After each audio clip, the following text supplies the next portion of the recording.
నమస్కారం. ఎలా ఉన్నారు మీరందరూ మిత్రులారా? జీవితం దొరికింది.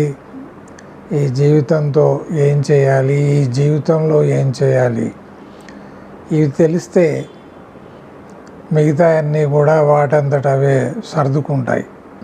ఇది తెలియకే ఇబ్బంది పడుతున్నాం. ప్రధానంగా 3 లక్ష్యాలు జీవితంలో అందరూ సాధించాలి అని మనం మాట్లాడుకున్నాం. పరస్పర సహకారం, రెండవది సహజీవనం, మూడవది శాంతిమయ జీవితం. ఈ 3 విషయాలని మనం పూర్తిగా అర్థం చేసుకొని వాటికి ఉండేటువంటి ప్రాధాన్యత, అవి జీవితాన్ని ఏ విధంగా పండించగలవో తెలుసుకుంటే జీవితం చాలా సాఫీగా సాగిపోతుంది. జీవితం అంతా సుఖ సంతోషాలతో, శాంతితో నిండిపోతుంది. ఇవి తెలియకే మనం ఇబ్బంది పడుతున్నాం. వేరే వాటికి ప్రాధాన్యత ఇచ్చి అసలు విషయాన్ని మనం మర్చిపోతున్నాం. ఇది ఎలాంటిదంటే, చదివితే ఉన్నమతి పోయిందట వెనకటికి ఒకడికి. అలా అయిపోయింది మన పరిస్థితి. చదువుకోనంతకాలం బాగానే ఉన్నాడట వాడు, కాకరకాయ అనేవాడట. చదువుకున్న తర్వాత చదువు ఎక్కువై దాంతో పైత్యం కూడా ఎక్కువైపోయి ఇప్పుడు కీకరకాయ అనడం మొదలుపెట్టాడు. అలాగే జీవితం కొద్ది స్వల్పకాలం వరకే ఉంటుంది. దీన్ని మనం పండించుకోవాలి, దీన్ని సద్వినియోగం చేసుకోవాలి. అది గ్రహించక వేరే విషయాలకి ప్రాధాన్యత ఇస్తూ పోతున్నాం. ఇక పరస్పర సహకారంలో మనము భార్యాభర్తల మధ్య ఉన్నటువంటి సంబంధం గురించి గతంలో మనం మాట్లాడుకున్నాం. దాని కొనసాగింపు ఇది. కుటుంబం అనేది ఒక చిన్న సమాజం లాంటిది. దీన్నే మనం మినియేచర్ సొసైటీ అంటే, బయట సమాజాన్ని మనం చిన్నగా చేస్తే ఇది ఎలాంటిదంటే, 6 అడుగుల ఎత్తున్నటువంటి ఒక వ్యక్తి ఫోటో స్టూడియోకి పోయినప్పుడు వాడి పూర్తి ఫోటోగ్రాఫ్ తీస్తే అది కేవలం ఒక 10 ఇంచులో 12 ఇంచుల్లో వచ్చేస్తుంది. అంటే మినియేచర్ ఫోటో, మినియేచర్ పర్సన్. 6 అడుగుల మనిషిని 10 ఇంచుల ఫోటోగ్రాఫ్గా ఎలా మలిచామో అలాగే ఇంత పెద్ద సమాజాన్ని మనం అతి చిన్నగా చేసి చూస్తే అది కుటుంబం అవుతుంది.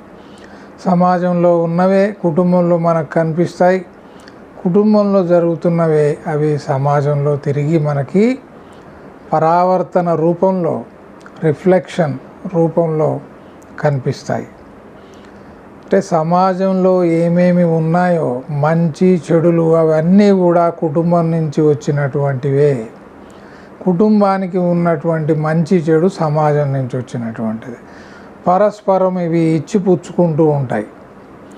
ఇక భార్యాభర్తల విషయానికి వస్తే, ఎవరో ఒకరు కుటుంబంలో డామినేట్ చేస్తూ ఉంటారు. అంటే తమ యొక్క ఆధిపత్యాన్ని ప్రదర్శించడానికి చూస్తారు. చాలా కుటుంబాల్లో 100కి 99% జరిగేది ఇదే.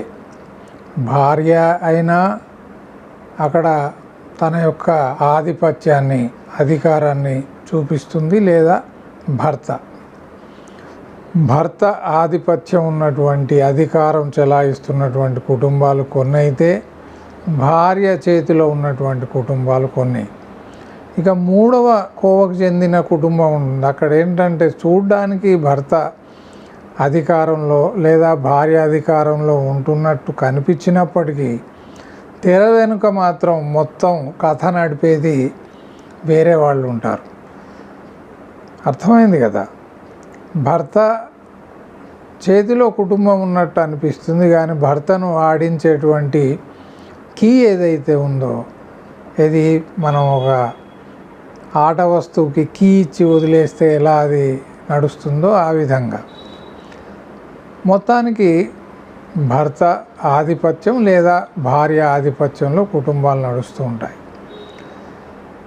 భర్త బయటికి చాలా గంభీరంగా కనిపిస్తాడు కొన్ని సందర్భాల్లో, కొన్ని కుటుంబాల్లో. ఒక సినిమాలో చూపిస్తాడనమాట. వాడికి పెద్ద పెద్ద మీసాలు ఉంటాయి. వాడి పేరు కత్తి వీరభద్రయ్య. వాడు ఇంటి నుంచి బయటికి పోగానే వాడి మీసాలు ఇలా పైకి లేచిపోతాయి అన్నమాట, పైకి లేస్తాయి. బయటంతా తిరిగి మళ్ళీ ఇంట్లోకి అడుగు పెడుతూనే, గడపలోకి అడుగు పెడుతూనే మీసాలు కిందికి వచ్చేస్తాయి అన్నమాట. చాలా చమత్కారంగా బయటికి వెళ్ళినప్పుడేమో కత్తి వీరభద్రయ్య, ఇంట్లోకి వస్తే ఉత్తి వీరభద్రయ్య అని చెప్పుకుంటాడనమాట. ఈయన ఎవరనుకున్నావు కత్తి వీరభద్రయ్య అని ఇంట్లో అనగానే ఆవిడ ఒంటింట్లో నుంచి అరుస్తుంది. ఏమిటి అనగానే లేదు లేదు ఉత్తి వీరభద్రయ్య, ఉత్తి వీరభద్రయ్య అంటాడు. ఇలా భార్య చాటున భర్త, భర్త చాటున భార్య, ఈ విధంగా కాపురాలన్నీ ఉంటాయి. అంతేగాని స్నేహంగా ఇద్దరు కలిసి అన్యోన్యంగా ఒకరినొకరు గౌరవించుకునేటువంటి పరిస్థితి ఉండదు. మీరు చూడండి, భార్యాభర్తల మధ్య ఉండాల్సింది ప్రేమ, గౌరవం. మొదట్లో మీరు, తమరు, జీ ఇలా పిలుచుకునేటువంటి పేర్లు పెళ్ళైన తర్వాత కాలం గడుస్తున్న కొద్దీ అది ఆఖరికి మీరు నుంచి నీవు, నీవు నుంచి పేరుకు వచ్చేసి పేరు తర్వాత ఒసేయ్, ఏమో, ఏమండి అని నుంచి ఏమి, ఎక్కడున్నారు, ఓ, ఆ, ఈ విధంగా సంబోధించడం మొదలు పెడతాం. మరొక గమ్మత్తు ఏమిటంటే, పిల్లలు పెరిగే వరకు భర్తో భార్యో, ముఖ్యంగా భర్త ఆధిపత్యం ఉన్నటువంటి కుటుంబాలు ఏవైతే ఉన్నాయో, పిల్లలు పుట్టి పిల్లలు వాళ్ళు యుక్త వయసుకు వచ్చి తర్వాత పెళ్ళిళ్ళకి వచ్చిన తర్వాత ఇంకా భార్య యొక్క విశ్వరూపాన్ని మనం చూస్తాం. అప్పుడు ఆమె తన యొక్క మొత్తం ఇంటి అధికారాన్ని అంతా కూడా చేతిలో పెట్టేసుకొని ఆమె ఆధిపత్యం చెలాయిస్తూ ఉంటుంది అన్నమాట. నాదేముంది, అప్పుడు నడిచింది, ఇప్పుడు నాదేం నడవదు అంటాడు భర్త. అంటే ఒకరి మీద ఒకరు అధికారాన్ని ప్రదర్శిస్తున్నారే తప్ప ప్రేమతో, అనురాగంతో ఇద్దరు మంచి స్నేహితుల్లాగా కలిసి జీవిస్తున్నటువంటి కుటుంబాలు చాలా చాలా అరుదు, చాలా అరుదు. 100కో 1,00,00,000కో ఎక్కడో ఒక దగ్గర ఉంటే మనం అది కూడా చూసి ఆశ్చర్యపడాల్సిందే. చెప్పాం కదా, ప్రపంచంలో ఉన్న అన్ని సంబంధాలలో అతి ఎక్కువగా ఉన్నటువంటి హింసాత్మకమైనటువంటి, హింస అధికంగా ఉన్నటువంటి సంబంధం భార్యాభర్తల సంబంధం. దీన్ని మనం వేరే దాంతో పోల్చాలంటే పాలకపక్షం, ప్రతిపక్షం. ఏదైతే అధికారంలో ఉన్నటువంటి పార్టీ, ప్రతిపక్షంలో ఉన్నటువంటి పార్టీ. రెండవది, ఏ రోజు కూడా వీళ్ళు మంచి పని చేస్తే ఒకరినొకరు పొగుడుకోరు. ఇది చాలా చాలా అవసరం. ఇప్పుడు భార్య ఏదైనా ఒకరోజు మంచి కూర వండింది అనుకోండి, భర్త నోరు విప్పి చాలా మంచిగా చేశావు, ఇలాంటి పొగడతా ప్రశంస ఏదైతే ఉందో ఇది ఆ సంబంధాన్ని చాలా దృఢంగా చేస్తుంది, చాలా పవిత్రంగా చేస్తుంది. ఇలాంటి పొగడతల వల్ల ఏమవుతుందంటే ఆ సంబంధం చాలా ప్రేమానురాగాలతో నిండిపోతుంది.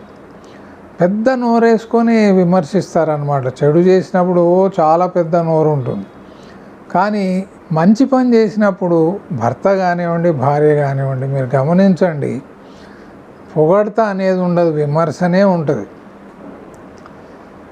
అలాగే సంబంధాలలో తప్పు చేసినప్పుడు వెంటనే క్షమించండి లేదా థ్యాంక్ యూ, కృతజ్ఞతలు, ఇవి చాలా సంబంధాన్ని దృఢంగా చేస్తాయి. ఇవి అసలు మాట్లాడుకోరు ఇళ్ళల్లో మీరు ఎప్పుడైనా విన్నారా మీ చెవుల ద్వారా సారీ, థ్యాంక్ యూ అని భర్త, భార్య లేదా కుటుంబంలో ఉండేటువంటి ఇతర సభ్యులు ఒకరికొకరు చెప్పుకోవడం ఎప్పుడైనా విన్నారా? ఏమండి, వింటే ఆశ్చర్యమే. ఇక క్షమించండి, స్త్రీలు మాత్రం చాలా అరుదుగా వాళ్ళు, నేనైతే వినలేదు ఇప్పటిదాకా, క్షమించండి అనే పదం స్త్రీ నుంచి వినడం చాలా చాలా అరుదు. నేనేదో పురుష పక్షపాతి అని అనుకోకండి. కాబట్టి రోజుకి కుటుంబాల్లో ప్రతి ఇంట్లో అనేక మార్లు సారీ, థ్యాంక్ యూ, చాలా బాగా చేశావు, ఇది నువ్వు చేసినట్టుగా ఎవరు చేయరు, మా వారు చాలా బాగా చేశారు, ఈ పని చాలా చక్కగా చేశారు, మా వారు కుటుంబం గురించి చాలా కష్టపడుతున్నారు అని ఈ అమ్మ చెప్పదు. మా ఆవిడ కుటుంబం గురించి చాలా శ్రమిస్తుంది, పొద్దున 5 గంటలకు లేచి రాత్రి 10 వరకు కూడా అసలు చాలా చాలా శ్రమ పడుతుందండి, ఆమె వల్లే కుటుంబం ఇలా నడుస్తుంది చాలా చక్కగా, మా కుటుంబం యొక్క అభివృద్ధికి మూల కారణం ఆమె అని వీడు చెప్పడు, ఆమె చెప్పదు. మా వారు మంచివారు, ఇది సినిమాలలో పాటలాగా వినాల్సిందే కానీ బయట ఒక స్త్రీ పక్కింటి వాళ్ళతో కానీ బంధువులతో కానీ మా వారు చాలా మంచివారు, ఈ పనులు చేసి ఏ పనులు మంచిగా చేశారో వాటి గురించే మంచి అని చెప్పండి. అలాగే మగవాడు కూడా, నేను ప్రతిసారి పొగడండి అని అనట్లేదు, కానీ ఎక్కడైతే మంచి జరిగిందో అక్కడ పొగడండి. ఎందుకు పొగడకూడదు? ఏం మాయరోగం వచ్చింది చెప్పండి? విమర్శించడానికేమో తిట్టడానికేమో ఇంత పెద్ద నోరు, అదే మంచి చేసినప్పుడు పొగడతకి నోరు ఎందుకు పెగట్లేదు? ఎందుకు నోరు ఓపెన్ కావట్లేదు? తర్వాత చిన్న చిన్న పొరపాట్లను చాలా పెద్ద పొరపాట్లుగా చూపించేటువంటి ప్రయత్నం చేస్తారు. నేను చిన్న ఉదాహరణ ఇస్తాను. వీడేదో కూరగాయలు తెస్తాడు మార్కెట్ నుంచి, అది తెచ్చినప్పుడు ఇవి అన్ని ఇళ్ళల్లో జరిగేటువంటి అనుభవాలే, అన్నీ తీసుకొస్తాడు. పోయినసారి మెంతి కూర మర్చిపోయాను కాబట్టి తిట్టిందని చెప్పేసి, కోప్పడిందని చెప్పేసి ఈసారి మెంతి కూర కూడా తీసుకుంటాడు. తీసుకొని ఇంటికి పోతాడు. పోగానే ఆ మూట విప్పేసి సంచిలోంచి అన్నీ తీస్తూనే కొత్తిమీర తెచ్చారా, కరివేపాకు ఉందా, మెంతి కూర ఉందా, ఉంది, అన్నీ తెచ్చానని వీడు అనుకుంటాడు. మెంతి కూర చిన్న మెంతి కూర తేవాల్సింది మీరు పెద్ద మెంతి కూర ఎందుకు తెచ్చారు? మిమ్మల్ని పంపిస్తే ఇట్లాగే చేసుకొని వస్తారు నాకు తెలుసు అంటుంది. అంటే ఏ రోజు కూడా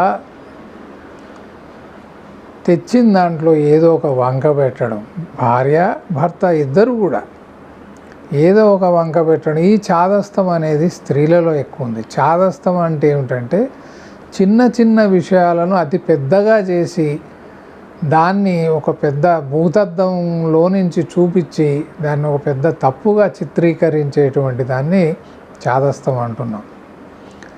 వీడు అంతే, దొందే, ఇద్దరు కలిస్తేనే చప్పట్లు, విన్నారా? సహనానికి కూడా ఒక హద్దు అనేటువంటిది ఉంటుందన్న సంగతి మనం గ్రహించాలి. ఈ అలజడి ఏదైతే కుటుంబంలో మనం సృష్టిస్తామో దానివల్ల సుఖపడే వాళ్ళు ఎవ్వరూ ఉండరు, సాధించడానికి కూడా ఏమీ ఉండదు. అందరూ కూడా మనస్తాపానికే లోనవుతారు. అనేక రోజులు మాట్లాడుకోకపోవడం, ఎడముఖం పెడముఖం, అయ్యగారు ఒకవైపు అమ్మగారు ఒకవైపు, అయినా బుద్ధి రాదు. నేను సూటిగా చెప్తున్నాను, బుద్ధి రాదు. మళ్ళీ అవే తప్పులు జరుగుతూనే ఉంటాయి. దీనికి కారణం ఏమిటంటే మనం నేర్చుకోవడం మానేసాం. కుటుంబాల్లో పిల్లలకి ఒక అన్నదమ్ములు ఎలా నడుచుకోవాలి, అక్క చెల్లెళ్ళతో ఎలా ఉండాలి, పెళ్ళికి ముందు వాళ్ళకి అసలు భార్యాభర్తలు కనీసం 2-3 సంవత్సరాలు వరుసగా చెప్తూ ఉండాలి. తల్లి తండ్రి భార్యను ఎలా చూసుకోవాలి, భర్తను ఎలా చూసుకోవాలి, భర్త యొక్క స్థానం ఏమిటి, భార్య యొక్క స్థానం ఏమిటి, ఇది. సో పరస్పర సహకారం అన్ని చోట్ల ఉండాలి. ఇప్పుడు ఇంటికి ఎవరైనా చుట్టాలు వచ్చారనుకోండి, భార్య తరపున చుట్టాలు వస్తే ఆమెకు ఎక్కడ లేని ఉత్సాహం వచ్చేస్తుంది. వాళ్ళ అన్న వదిన కానివ్వండి, లేదా వాళ్ళ అమ్మ నాన్న మరొకరు వచ్చినప్పుడు, ఏమండి వెళ్ళి బజార్లో నుంచి ఫలానా అది తీసుకురండి, ఇది తీసుకురండి, చికెన్ తీసుకురండి, అది తీసుకురండి, ఇది చేసి పెడదాం, అది చేసి పెడదాం. అదే అత్తామామ కానివ్వండి, ఆడపడుచులు కానీ వచ్చినప్పుడు మీకు వెంటనే జ్వరం వచ్చేస్తుంది. అంటే మనసు నిర్మలంగా ఉండదు. మనసు నిర్మలంగా లేదు కాబట్టి మనసు అంతా కూడా మగవాళ్ళలో కానివ్వండి, ఆడవారిలో కానివ్వండి, భర్త కానివ్వండి, భార్య కానివ్వండి విషంతో నిండిపోయి ఉంది కాబట్టి అనేక రకాలైనటువంటి అభిప్రాయాలతో వ్యక్తుల పట్ల అది ఒక అభిప్రాయాన్ని ఏర్పరచుకొని ఉంది కాబట్టి మొహం చూసి బొట్టు పెడతారని అంటారు. ఆ విధంగా తయారైందనమాట. మొహం చూసి బొట్టు పెట్టడం. పట్టు చీర వేసుకొచ్చిన అమ్మాయి గట పీటేసిందట వెనకటి ఒక ఆమె. మామూలు చీరతో వచ్చిన అమ్మాయికి ఏమీ లేదు, ఆమె కింద కూర్చున్నా పర్వాలేదు. ఇలా మనుషుల్లో ఒక సంపూర్ణత లేదండి, ఒక విశాలత్వం లేదు, విశాలమైనటువంటి ఆలోచన లేదు, దృక్పథం లేదు, సంకుచితమైనటువంటి స్వభావం, very narrow mindedness, very very narrow. దాంట్లో కొద్ది మందికే స్థానం ఉండడం, కొద్ది మందికే అసలు ఎలాంటి ప్రాధాన్యత లేకపోవడం. ఇలా ఉంటే కుటుంబం ఎలా నడుస్తుంది? అందుకే కుటుంబం విచ్ఛిన్నం అయిపోయింది. కుటుంబం చెల్లా చెదురవ్వడానికి ప్రధానమైనటువంటి కారణం భార్యాభర్తల మధ్య స్నేహం లేకపోవడం, అనురాగం లేకపోవడం, తర్వాత ఆప్యాయతలు కరువవ్వడం, ఒకరితో ఒకరు పోటీ పడడం, మనస్పర్ధలు, ఇవన్నీ వీటి వల్ల ఈ పరిస్థితి ఏర్పడింది. అలాగే భార్యాభర్తలు వివాహం జరిగిన ప్రారంభంలోనే వాళ్ళ యొక్క బలాలు బలహీనతలు తెలుసుకొని ఎవరికి ఏ బలం ఉందో ఆ పనిని వాళ్ళకి అప్పగించాలి. ఉదాహరణకి డబ్బును ఆదా చేసేటువంటి గుణం, చాలా పొదుపుగా ఖర్చు చేసేటువంటి గుణం, స్వభావం భార్యకు ఉందనుకోండి, భర్త దుబారా చేస్తాడు అనుకోండి, అనవసరమైనటువంటి ఖర్చులు చేస్తాడు అనుకోండి, ఇది భర్త గ్రహించి తన జీతం కానివ్వండి, తనకుండే ఆదాయం కానీ భార్య చేతిలో పెడితే ఆ సంసారం చాలా సుఖంగా గడుస్తుంది. చాలా నల్లేరు మీద నడకలాగా ఆ సంసారం చాలా సాఫీగా వెళ్తుంది. అలాగే ఏదైనా సమాజంలోని వ్యవహారాలు ఏవైతే ఉంటాయో దాంట్లో భర్తకి చాలా ప్రావీణ్యత ఉంది, ఆయనకు నైపుణ్యం ఉంది, ఆయనకి అలాంటి బలం ఉన్నప్పుడు అది ఆమె వదిలేయాలి, జోక్యం చేసుకోవద్దు. ఒకసారి మనం నిర్ణయం తీసుకున్న తర్వాత, గ్రహించిన తర్వాత, పెళ్ళైన 3-4 నెలలు 6 నెలల్లోనే గ్రహించిన తర్వాత ఎవరి బలం ఏమిటో తెలుసుకొని దానికి సంబంధించిన పనులన్నీ కూడా వాళ్ళకే అప్పచెప్తే అసలు ఎలాంటి అవకతవకలకి అక్కడ అవకాశం ఉండకుండా ఆ కుటుంబం చాలా సాఫీగా సాగుతుంది. కానీ ప్రతి దాంట్లో తలదూరుస్తారు. ఈవిడ తలదూరుస్తుంది, వాడు తలదూరుస్తాడు. దాంతో నేను గొప్ప అంటే నేను గొప్ప, నేను కరెక్ట్ అంటే నేను కరెక్ట్, నా మాటే నెగ్గాలంటే నా మాటే నెగ్గాలి, నువ్వెంత అంటే నువ్వెంత, షేర్ అంటే సవా షేర్, ఈ విధంగా జరిగి లాస్ట్కి ఆ కుటుంబంలో తీవ్రమైనటువంటి అశాంతి అండి. ఈవిడకేమో నోరు పెద్దది. సాధారణంగా స్త్రీలకి నోరు పెద్దదై ఉంటుంది, వీడికేమో చెయ్యి లేస్తుంది. ఆవిడ నోరు లేస్తుంది, వీడి చెయ్యి లేస్తుంది. మగవాడికి పశువు లాంటి వాడికి శక్తి ఉంది కాబట్టి వాడు శారీరకంగా హింసిస్తాడు. స్త్రీకి అదుపు ఆజ్ఞ లేనటువంటి నోరు ఉంది కాబట్టి నోటికి ఎంత వస్తే అంత అని రెచ్చగొట్టి వాడిని పశువుగా మార్చేస్తుంది స్త్రీ. సో స్త్రీ నోరును అదుపులో పెట్టుకొని పురుషుడు తన యొక్క అహంకారాన్ని, తన పశుత్వాన్ని, తనలో ఉండేటువంటి బలాన్ని అదుపులో పెట్టుకొని చక్కగా సంబోధించుకోవాలి. నేను ప్రతి ఒక్కరికి నా దగ్గర కౌన్సిలింగ్ వచ్చిన వాళ్ళకి ఇదే చెప్తాను. చక్కగా గౌరవించుకోండి. శారీరక సంబంధం ఉంది కాబట్టి ఏమోయ్ ఓషే ఆఖరికి ఎలా పిలుచుకుంటారంటే అంటే ఈమె అనాలి. అంటే ఒక పేరు పెట్టుకొని పిలుచుకోవడము, జీ అని పిలుచుకోవడము, మీరు అనుకోవడము, ఏమండి, ఏమమ్మా, ఇలాంటి సంబోధన, గౌరవప్రదమైనటువంటి సంబోధన ఎదుటి వాళ్ళకు కూడా వినడానికి కూడా బాగా ఉంటుంది. ఇది ఇక్కడ ఆపేద్దాం. ఇది రెండో భాగం. నేను చెప్పాను కదా, ఇది మనం చాలా సుదీర్ఘంగా దీని గురించి మనం మాట్లాడుకుంటాం. ఇది రెండో భాగం. దీన్ని ఇక్కడే ముగించి మళ్ళీ కొనసాగిద్దాం. నమస్కారం.